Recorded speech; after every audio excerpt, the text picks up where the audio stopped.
Morning still sitting in those upper 70s here on Snoopy Sky Cam. Thanks to Matthew CCAC. Starting to see a little bit of color in the sky there as well, with just a few clouds on the horizon, and all of us going to hold on to that southeasterly flow pretty much all day, even picking it up into the afternoon up towards 20 miles an hour at times. Current temperatures rounding out in the 70s for most of us, 80 degrees there in Port Aransas, 67 the cool spot for both Beeville and Alice as we're getting close to the 7 a.m. time frame.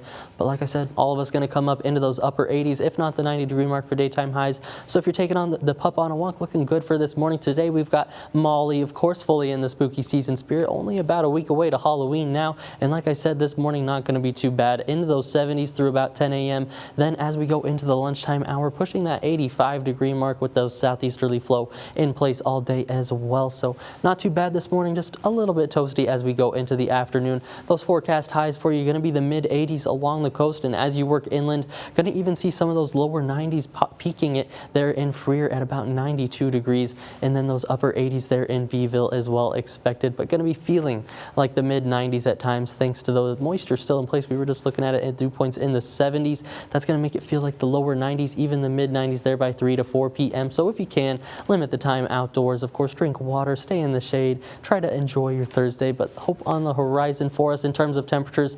The next 5 days going to be pretty warm and above average, but by Wednesday to Thursday of next week, finally going to be below that average. We're supposed to be about 83 degrees this time of year, and by the time we're going into November, might start to see that rise right back up a little bit, but luckily it's not too far above average, so still going to start off with those 80s as we kick off November. Just hopefully we still avoid any of those 90s. For the current Doppler radar, not too much, just very brief-lived, isolated activity, and that's going to be what we see today as well. Not widespread rain. The better shot for that going to be by the time we're heading into Friday and Saturday into the weekend, with that next weather maker, I should say, on the way, and then Tuesday into Wednesday of next week, finally fall-like, I guess we could say that, from the 90s back down to the 80s, and overnight lows from the 70s into the